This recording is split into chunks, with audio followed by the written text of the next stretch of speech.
नमस्कार दोस्तों, एक बार फिर से स्वागत है वेल्थ क्रिएटर मेरे चैनल पे आपको। और आज हम एक फिर से नए आईपीओ के बारे में डिस्कशन करने वाले हैं दोस्तों। और ये आईपीओ जो है मेन बोर्ड आईपीओ है। तो मेन बोर्ड से आप समझ गए होंगे, जो 15,000 रुपये का मिनिमम एक लॉट होता है वो मेन बोर्ड आईपीओ की कैटेगरी में है। तो इस आईपीओ का नाम बहुत ही जाना पहचाना है दोस्तों, इसका नाम है सेलो वर्ल्ड आईपीओ। तो सेलो के प्रोडक्ट को कौन नहीं जानता दोस्तों, टिफिन वेयर इसके आते हैं, क्रॉकरी सेट आते हैं, इसके किचन अप्लायंसेस हैं इसके। तो सेलो एक जाना पहचाना नाम है दोस्तों। इसके बारे में पूरा डिटेल डिस्कशन करेंगे, जानेंगे इसके फाइनेंशियल पैरामीटर के बारे में और कंपनी क्या कर रही है, क्या प्लान है। पर उससे पहले वीडियो को लाइक और सब्सक्राइब करना बिल्कुल ना भूलिए। अब बात कर लेते हैं सेलो वर्ल्ड आईपीओ की। सेलो कंपनी क्या करती है दोस्तों और कैसा इसका बिजनेस है। तो 1982 में ये स्टेबल हुई थी company. Cello plastic industry work connected offer plastic houseware product under the Cello product. तो सेलो जो है वो हम अच्छी तरह जानते हैं। तो Cello company popular Indian consumer product manufacturing करती है और in the 3 segment product category के कंज्यूमर होलसेल आइटम है और इंस्ट्रूमेंट एंड स्टेशनरी आइटम है and modular furniture and appliances product है। तो बेसिकली सेलो जो है वो 3 प्रोडक्ट में सेगमेंट में काम करती है। उसके अलावा इसका जो है ग्लासेस का है और भी काफ़ी है। अगर सेगमेंट की बात करें तो वैक्यूम इंक्लूडिंग स्टेनलेस स्टील के जो प्रोडक्ट है वो उसको बनाती है।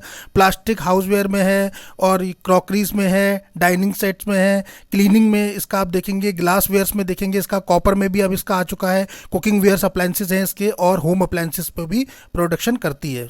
तो अगर आज की डेट में बात करें तो they are operating 13 manufacturing facility across the location in India. India में 13 यूनिट है इनकी, with are very latest in global technology advantage for manufacturing unit. तो ये बहुत ही एडवांस टेक्नोलॉजी है। We are setting up a new glassware manufacturing facility Rajasthan में करने वाले हैं, which is expert in house European made machinery. तो ये यूरोपियन मेड मशीनरी के थ्रू करने वाले हैं दोस्तों। 2019 में सेलो ने लॉन्च किया था अपना नया प्रोडक्ट केनो करके, जो कि क्लीनिंग के लिए है। 2019 में इन्होंने लॉन्च किया वर्ल्ड लिमिटेड के साथ instrument and stationery product category under Unomax brand के अंडर। तो ये आपने देखा होगा स्टेशनरी आइटम आते हैं सेलो के, तो उसके अंडर में इसने किया 2019 में। अब आगे बात करें तो 2020 में सेलो ने किया है ई कॉमर्स बिजनेस में भी इन्होंने कदम रखा है सेलो ने। तो 2020 में जो है इन्होंने अपना e commerce business setup scale up किया है। उसके अलावा 2022 की बात करें तो Cello World Limited acquire 40% share holding in प्रेसा Tupperware private limited, which among other things is engage the business for manufacturing product of development parcel product. तो ये इस टाइप से जो है उसमें आ गया। टपलवेयर प्रोडक्ट जो होते हैं उसमें भी इन्होंने एंट्री करी है। उसके अलावा 2022 में investing by the Indian advantage fund 5S, Indian advantage fund S4 और टाटा कैपिटल ग्रोथ फंड ने और डायनेमिक इंडिया फंड ने इसमें इन्वेस्ट किया है। उसके अलावा 2023 की बात करें तो 31 मार्च 2023 में Cello World Limited in the process of stably a new glassware manufacturing facility. तो ग्लासवेयर की मैन्युफैक्चरिंग फैसिलिटी खोलने वाले हैं, जो कि आपको पता है राजस्थान में खुलने वाली है। बात कर लेते हैं कंपनी की कोर स्ट्रेंथ क्या है दोस्तों। तो स्ट्रेंथ जो इसकी है वो strong market position and branding है। दूसरा इसका है multiple product range to meet the different request of the customer. तीसरा है the company has a track record of scaling a business and product categories. और चौथा है experience management team with domain expertise. तो ये 4 पैरामीटर हैं जिसकी वजह से स्ट्रेंथ है कंपनी की, जिसकी वजह से कंपनी सक्सेसफुली काम कर रही है और प्रॉफिट गेन कर रही है मार्केट से। तो सेलो कंपनी के बारे में ज़्यादा बताने को तो है नहीं, आपको पता ही है सेलो कंपनी कितना ब्रांडेड नेम है और कितना वेल नोन नेम है। उसके अलावा बात करते हैं तो आईपीओ का जो बुक वैल्यू है, इशू साइज, वो दोस्तों 1900 करोड़ का होने वाला है। तो काफ़ी बड़ा इशू साइज है। इस मंथ में देखा जाए तो 1900 करोड़ कंपनी जो है ऑफर लाने वाली है। और ये पूरा का पूरा दोस्तों ऑफर फॉर सेल्स है। तो इसमें कुछ भी फ्रेश इशू नहीं है। ये छोटा सा एक नेगेटिव पॉइंट बन जाता है कि कंपनी के जो स्टेक होल्डर है वो अपना हिस्सा जो है बेच रहे हैं और कुछ भी ऐसा नहीं है कि जो कंपनी में उन्होंने फ्रेश करा है। तो इसमें फ्रेश इशू नहीं है, केवल ऑफर फॉर सेल्स है, पूरा का पूरा ऑफिस है। तो ये थोड़ा सा एक कंसर्न एरिया बनता है। अदरवाइज देखा जाए तो ठीक ठाक से है। बाकी कंपनी के आगे चल के फाइनेंशियल और बाकी पैरामीटर देखते हैं वो कैसे हैं। पर अभी जो है फ्रेश इशू कंपनी ने नहीं दिया है। आईपीओ की बात करें दोस्तों तो 30 अक्टूबर को ओपन होने वाला है। 1 नवंबर को क्लोज हो जाएगा, यानी 3 दिन अवेलेबल रहेगा। फेस वैल्यू रखी गई है ₹5 पर शेयर। प्राइस बैंड की बात करें तो 617 से ₹648 पर शेयर रखा गया है, जो कि हमें अप्लाई करना है कट ऑफ प्राइस 648 पे। 23 शेयर का लॉट होने जा रहा है। टोटल इशू साइज की बात करें तो 1900 करोड़ का ये इशू साइज है और पूरा का पूरा ऑफर फॉर सेल है, कोई भी इसमें फ्रेश नहीं है। इंप्लाई के लिए डिस्काउंट रखा गया है ₹61 61 रुपीज़ पर शेयर का और लिस्टिंग NSE BSE पे होगी। एक बार फिर से इंपॉर्टेंट डेट्स की बात कर लेते हैं। तो इंपॉर्टेंट डेट्स जो होने वाली है दोस्तों वो नोट डाउन कर लीजिए। इंपॉर्टेंट डेट है 30 अक्टूबर, मंडे को ये ओपन होने जा रहा है दोस्तों, इसी मंथ में, अक्टूबर के बिल्कुल लास्ट में। आईपीओ क्लोज होगा वेडनेसडे को 1 नवंबर 2023 को क्लोज होगा, यानी 30, 31 और पहली 3 दिन के लिए अवेलेबल है। अलॉटमेंट अगर आपको मिलता है तो 6 नवंबर को देखने को मिलेगा अलॉटमेंट, और अगर अलॉटमेंट नहीं मिलता तो इनिशिएट ऑफ रिफंड आपके अकाउंट में 7 नवंबर ट्यूसडे तक हो जाएंगे, 1-2 दिन ऊपर नीचे लग सकता है। क्रेडिट अकाउंट डीमेट अकाउंट में जाएंगे 8 नवंबर को। लिस्टिंग आपने को देखने को मिलेगी 9 नवंबर को। तो कट ऑफ टाइम जो आपके पास है वो 1 नवंबर शाम 5 बजे से पहले पहले इसमें अप्लाई कर लेना है दोस्तों। सो अब बात कर लेते हैं हम कि लॉट साइज कितना होने जा रहा है दोस्तों। तो लॉट साइज जो है इसका एक लॉट रिटेल कैटेगरी में मिनिमम 23 शेयर का है, जिसके लिए 14,904 रुपये पे करने हैं। रिटेल कैटेगरी में मैक्सिमम 13 लॉट तक अप्लाई कर सकते हैं, 299 शेयर मिलेंगे, 1,93,000 पे करना है। स्मॉल एचएनआई में मिनिमम 14 लॉट है, 322 शेयर मिलेंगे, 2,08,000। स्मॉल एचएनआई मैक्सिमम में 67 लॉट है, 1,551 शेयर, 41 शेयर मिलेंगे, 9,98,000। और बिग एचएनआई में 68 लॉट का है, 1,564 शेयर मिलेंगे, 10,13,000 रुपये पे करने पड़ेंगे। सो कंपनी के होल्डिंग पैटर्न की बात करते हैं, क्या होल्डिंग पैटर्न दिखा रहा है आज की डेट में। सो कंपनी के जो प्रमोटर्स हैं दोस्तों वो प्रदीप राठौर जी हैं, पंकज राठौर एंड गौरव प्रदीप राठौर जी, तो 3 इसके प्रमोटर हैं मेन। जो अगर प्रमोटर देखेंगे आप, शेयर होल्डिंग पैटर्न की बात करें दोस्तों तो 100% इन्हीं तीनों के पास है शेयर होल्डर, यानी प्रमोटर ने अभी तक कुछ भी नहीं दिया है, कहीं से भी कुछ लिया नहीं है। और इस होल्डिंग के बाद 91.8% इनके पास बचेगा, यानी तकरीबन 8.20% के लगभग डाइल्यूट हो जाएगा इस आईपीओ के आने के बाद। तो तकरीबन हम देख सकते हैं कि 8% के लगभग कंपनी डाइल्यूट करेगी इस आईपीओ के आने के बाद। अब बात कर लेते हैं रिजर्वेशन की, कैसा दिया गया है। तो क्यूआईबी के लिए 50% का रिजर्व कोटा रखा गया है दोस्तों, वहीं रिटेल कैटेगरी के लिए 35% का रखा गया है। वहीं अगर हम बात करें एचएनआई कैटेगरी तो 15% है। तो यहाँ क्यूआईबी के लिए काफ़ी अच्छा पोर्शन दिया गया है 50%, एचएनआई के लिए रिटेल के लिए भी काफ़ी अच्छा है, 35% बहुत अच्छा बनता है अपॉर्चुनिटी। अब बात कर लेते हैं कंपनी के फाइनेंशियल पैरामीटर के बारे में। तो इसमें जानेंगे प्रॉफिट लॉस अकाउंट क्या कहता है, कंपनी ने कितना रेवेन्यू कलेक्ट किया है, क्या कंपनी की ग्रोथ रही है। तो दोस्तों फाइनेंशियल पैरामीटर जो इसके बता रहे हैं, तो कंपनी का जो रेवेन्यू इंक्रीज हुआ है 31.88 टाइम, यानी 32 टाइम इंक्रीज हुआ है लास्ट 2 ईयर्स में। तो अगर हम बात करें तो रेवेन्यू पार्ट पे कंपनी ने अच्छा काम किया है, 32% का रिटर्न दे रही है।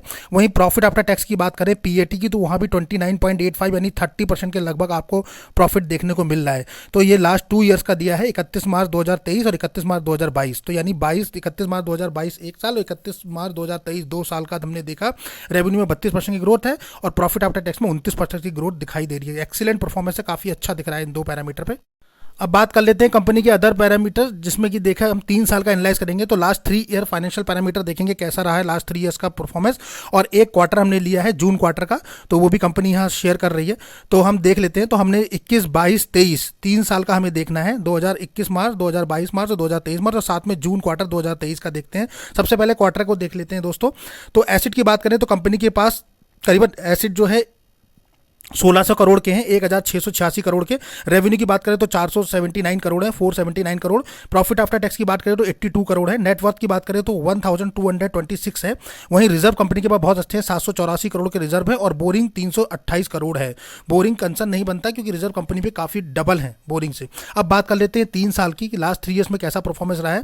एसिड की अगर 3 साल की बात करें दोस्तों तो 21 में एसिड थे 1100 करोड़, जो बढ़ के हो गए 1300 करोड़, और फिर बढ़ के 23 में हो गए 1500 करोड़। काफ़ी अच्छा एसिड में कंपनी ने इंक्रीज किया है। वहीं रेवेन्यू की बात करें तो 1000 करोड़ था 21 में, 22 में 1300 करोड़, और 23 में बढ़ के हो गया वो 1800 करोड़।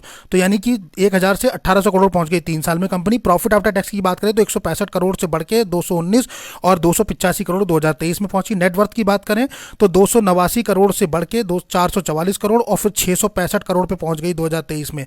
वहीं रिजर्व और सरप्लस की बात करें कंपनी पे कितना एक्स्ट्रा पैसा रखा है तो 98 करोड़ था 21 में, 22 में बढ़ के हुआ 87 करोड़ और 23 में बढ़ के हो गया 238 करोड़। काफ़ी अच्छा रिजर्व कंपनी ने मेंटेन किया है। बोरिंग की बात करें तो 334 करोड़ था, 462 करोड़, फिर कम करके 335 करोड़ पे कंपनी आ गई है, और आज की डेट में 328 करोड़ है। तो बोरिंग एक कंसर्न नहीं है इस कंपनी के लिए, बिकॉज बोरिंग हम कंसर्न इसलिए नहीं कहेंगे क्योंकि कंपनी के पास रिजर्व और सरप्लस ऑलरेडी दोस्तों पहले से ही है, अदरवाइज बोरिंग कंसर्न रहता है। और दूसरा कंपनी ने अपना बोरिंग भी रिड्यूस किया, अगर आप देखेंगे तो 462 से घटा के 235 के लगभग लिया है ये मार्च 2023 में। वहीं देखिए मार्च 2023 की बात करें तो 238 करोड़ का ऑलरेडी उसके पास रिजर्व सरप्लस रखा हुआ है, यानी 335 करोड़ में 238 करोड़ का रखा है। वहीं बात करें तो एसिड जो है बहुत एक्सेलेंट कैटेगरी में कह सकते हैं, बहुत अच्छा परफॉर्म कर रहा है, रेवेन्यू बहुत अच्छा पार्ट परफॉर्म कर रहा है, प्रॉफिट आफ्टर टैक्स में कंपनी एक्सेलेंट परफॉर्म कर रही है, नेटवर्थ में कंपनी ने अच्छा शो करा है। अगर आप देखेंगे रिजर्व सरप्लस कंपनी के पास काफ़ी अच्छे हैं, जितने का कर्ज है उससे डबल रिजर्व सरप्लस कंपनी पे है। बोरिंग की बात करें तो वो भी है, लेकिन उसे हम गुड कह सकते हैं क्योंकि बोरिंग इसके लिए बैड पार्ट नहीं है, बोरिंग कंपनी को चाहिए होता है अपनी कंपनी को आगे बढ़ाने के लिए। बट अगर बात करें दोस्तों तो रिजर्व कंपनी के पास 785 करोड़ है, उसके एवज में 328 करोड़ ही सिर्फ बोरिंग है। तो कितना अच्छा है, मतलब देखिए डबल के लगभग कंपनी पे रिजर्व है। यानी अगर आज की डेट में कंपनी को अपना बोरिंग एक साथ चुकाना पड़े तो कंपनी चुका सकती है, बिकॉज कंपनी को कैश रिच कंपनी की श्रेणी में रख सकते हैं दोस्तों। बहुत ही कैश रिच कंपनी, जितना बोरिंग है उसका डबल उसके पास सस्पेंस में पहले से पैसा रखा हुआ है। अब बात करें अदर पैरामीटर की तो एसिड में कंपनी एक्सीलेंट है, रेवेन्यू में, प्रॉफिट आफ्टर टैक्स में, नेटवर्थ में, रिजर्व सरप्लस में, बोरिंग में भी, यानी 6 आउट ऑफ 6 है। तो इसको पहली कंपनी ऐसी है जहां 6 आउट ऑफ 6 एक्सीलेंट कैटेगरी दी गई है इसके फाइनेंशियल पैरामीटर पे दोस्तों। और फाइनेंशियल वाकई में बहुत स्ट्रांग है, अगर आप देखेंगे तो आपको खुद लग जाएगा, हमें बताने की जरूरत नहीं है, पूरा का पूरा फाइनेंशियल जो है काफ़ी स्ट्रांग इंडिकेशन दे रही है। अब बात कर लेते हैं इसके पी परफॉर्मेंस इंडिकेटर की, तो वहाँ पी देखेंगे तो 49 के लगभग है। थोड़ा सा मुझे लगता है पी ओवर वैल्यूड कंपनी ने दिया है, 49.2 के कर रखा है, तो इसका जो लिस्टिंग प्राइस है वो थोड़ा कम हो सकता था, पर कंपनी ने थोड़ा सा ओवर वैल्यू दिया है। आरओई की बात करें दोस्तों, रिटर्न ऑफ इक्विटी की देखिए आप 134 टाइम है, मतलब 134 टाइम, यानी 15% से ऊपर हम अच्छा मानते हैं, यहाँ तो 134% है। आरओसी की बात करें, रिटर्न आरओसी की बात करें तो 44.48 है। सोचिए 15% के लगभग बहुत अच्छा मानते हैं, तो आप इसे मान सकते हैं सुपर कैटेगरी के हैं दोनों, आरओई और आरओसी। ईपीएस की बात करें तो 13.65 है दोस्तों। ईपीएस भी अगर जो है 12-13 से नीचे रहता है तो थोड़ा लो मानते हैं, 13 से ऊपर एक्सीलेंट होता है, तो यहाँ भी एक्सीलेंट कैटेगरी का है। और RONW रिटर्न ऑफ नेटवर्थ भी काफ़ी अच्छी है, 23% के लगभग है, 23.17%। तो सारे ही पैरामीटर में कंपनी स्ट्रांग है, कहीं भी ऐसा नेगेटिव इंडिकेशन नहीं दे रही है कि जहां कंपनी हमें कमजोर दिखाई दे या फिर हम इसमें इन्वेस्टमेंट करने से थोड़ा सा हिचके। तो फाइनेंशियल पैरामीटर पे company no doubt excellent category में कही जाएगी। और ऑल फाइनेंशियल पैरामीटर जो हमने एनालाइज किए हैं अभी तक, उसमें कंपनी बहुत स्ट्रांग इंडिकेशन दे रही है, तो इन्वेस्टर के लिए भी एक डर खत्म हो जाता है। सो इसके जो इंडिकेशन है वो शो कर रहे हैं कि कंपनी अपने आप में ही बहुत स्ट्रांग है और आगे भी इन फ्यूचर में कंपनी पे जो है विश्वास किया जा सकता है और इन्वेस्टमेंट बनाए रखा जा सकता है। तो दोस्तों मोस्टली इन्वेस्टर जो है लॉन्ग टर्म के लिए ऐसी कंपनियां ढूंढते हैं जिनके फाइनेंशियल बहुत स्ट्रांग हो और हम आंख बंद करके बिलीव कर सकते हैं। ये देखिए आरओई की बात करें, आरओसी की बात करें, ईपीएस की बात करें, नेटवर्थ की बात करें, कंपनी की रेवेन्यू की बात करें, सब अप में है। ऑब्जेक्टिव ऑफ इशू कंपनी ने यहाँ कोई भी डिस्क्लोज नहीं किया है, तो ऑफर डॉक्यूमेंट में कोई भी ऑब्जेक्टिव नहीं दिया है कंपनी ने कि वो क्यों इशू ला रहे हैं या क्यों बेच रहे हैं, तो ऐसा कुछ भी नहीं दिया गया है। अब बात कर लेते हैं दोस्तों ग्रे मार्केट प्रीमियम की, उसमें क्या डिमांड दिखाई दे रही है। तो दोस्तों ग्रे मार्केट प्रीमियम में अभी तक एज सच कोई डिमांड दिख नहीं रही है, अपडेटेड नहीं है ग्रे मार्केट प्रीमियम। तो यहाँ जीएमपी की बात करें तो अभी 648 रुपये प्राइस बैंड रखा गया है, जीएमपी अभी कुछ भी अपडेट नहीं है। वहीं अगर इसके फायर रेटिंग की बात करें तो वो भी 1 है, मेरे ख्याल से आप होगी। 1900 करोड़ का आईपीओ 30 अक्टूबर को ओपन होगा, पहली को क्लोज होगा, 6 नवंबर को आपको अलॉटमेंट पता चलेगा और 9 नवंबर को इसकी लिस्टिंग होगी, यानी दिवाली से पहले। सो अभी no demand seen at this time in the market, तो अभी कोई भी डिमांड ऐसी दिख नहीं रही। जैसी डिमांड दिखेगी दोस्तों हम आपको अपडेट करेंगे। तो ये हमारा एक अपडेट था छोटा सा इस कंपनी के रिगार्डिंग। आपको कैसा लगा, वीडियो को लाइक शेयर और सब्सक्राइब करना दोस्तों बिल्कुल ना भूलिए, बहुत मेहनत से ये वीडियो बनाया गया है और ऐसे ही वीडियो में आगे मिलते हैं, तब तक के लिए नमस्कार।